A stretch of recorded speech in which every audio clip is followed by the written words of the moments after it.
Shalom, perkenalkan nama saya Santi Anisudin, NIM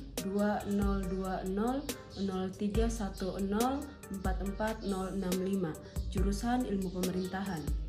Sebelumnya, tugas ini didedikasikan untuk memenuhi tugas UTS, mata kuliah Perencanaan Wilayah dan Kota. Baik, sebelum saya melanjutkan, di sini ada beberapa poin yang harus saya jelaskan, yaitu poin pertama, jelaskan tujuan dan manfaat mempelajari mata kuliah Perencanaan Wilayah dan Kota. Poin kedua, jelaskan definisi perencanaan dari sederhana sampai yang paling rumit.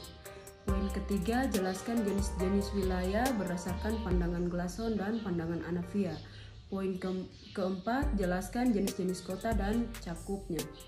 Poin kelima, jelaskan masing-masing terkait kota tempat domisili berdasarkan teori perencanaan dunia.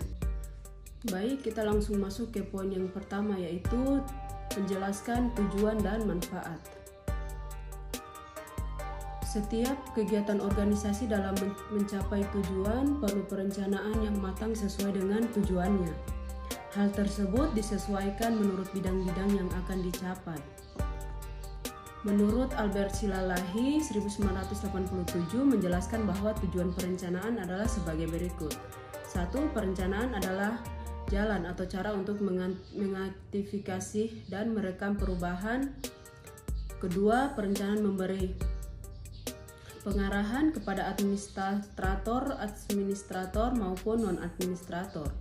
Ketiga, perencanaan juga dapat menghindari atau setidaknya memperkecil tumpang tagih dan pemborosan. 4. Perencanaan menetapkan tujuan-tujuan dan standar-standar yang akan digunakan untuk memudahkan pengawasan. Pendapat lain memaparkan perencanaan juga harus memiliki tujuan seperti A. Standar pengawasan, B. Mengetahui kapan pelaksanaan dan selesainya suatu kegiatan, C. Mengetahui siapa yang terlibat, D. Mendapat kegiatan yang sistematis termasuk biaya dan kualitas pekerjaan, E. Meminimalkan kegiatan-kegiatan yang tidak produktif dan menghemat biaya, tenaga, dan waktu, F. Memberikan gambaran yang menyeluruh mengenai kegiatan pekerjaan, G. Menyerasikan dan memadukan beberapa subtema, H. Mendeteksikan hambatan keseluruhan yang bakal ditemui, dan yang terakhir mengarahkan pada pencapaian tujuan.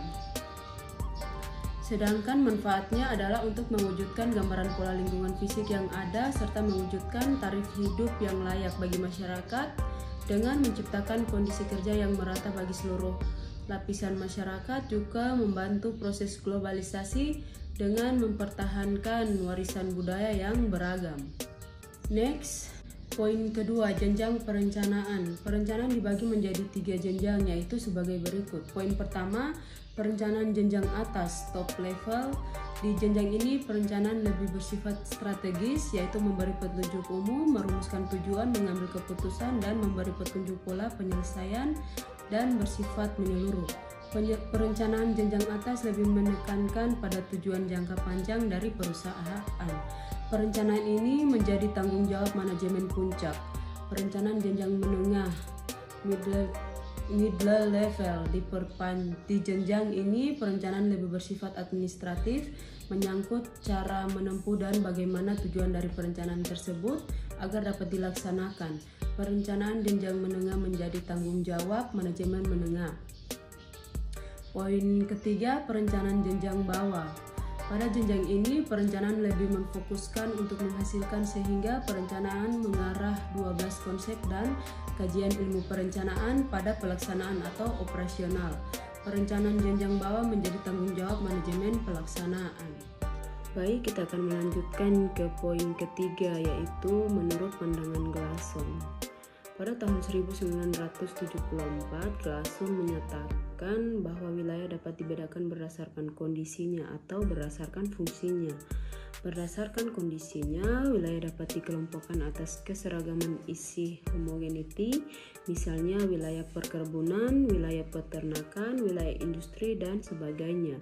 Sedangkan berdasarkan fungsinya, suatu wilayah dapat dibedakan, misalnya kota dengan wilayah, di belakangnya lokasi produksi dengan wilayah pemasarannya, susunan order perkotaan, jenjang jalur transportasi, dan sebagainya.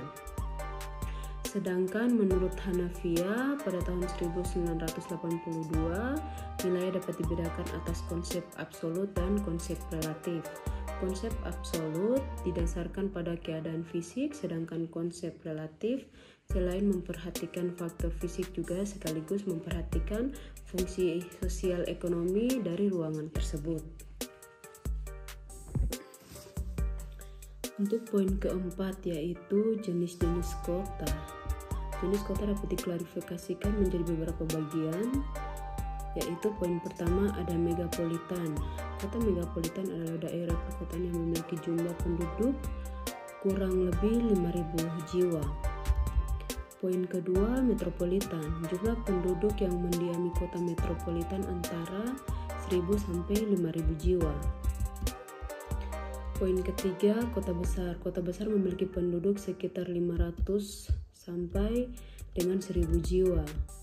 Poin keempat, kota sedang.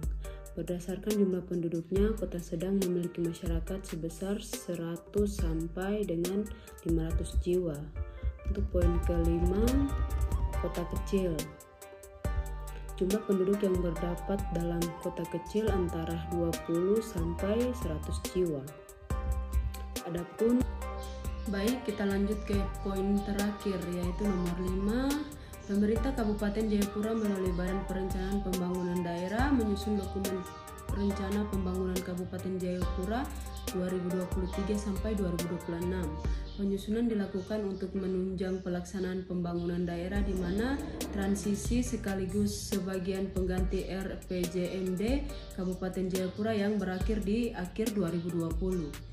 Penyusunan didasarkan sesuai instruksi Menteri Dalam Negeri Mendagri Republik Indonesia nomor 70 tahun 2021 per 31 Desember 2021 tentang penyusunan dokumen perencanaan pembangunan daerah bagi daerah yang dengan masa jabatan kepala daerah berakhir pada 2022 termasuk Kabupaten Jayapura.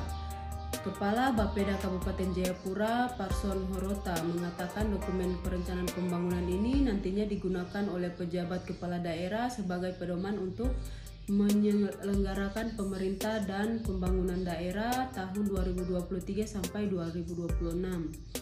Jadi untuk menjawab kebutuhan pembangunan di masa transisi nanti, maka dokumen perencanaan pembangunan menengah daerah atau RPDT ini wajib kami susun, sehingga pejabat atau PJ kepala daerah, dalam hal ini bupati yang ditunjuk pada masa transisi itu dapat menjalankan program berdasarkan dokumen perencanaan pembangunan menengah nasional atau RPDT tahun 2023 sampai 2026.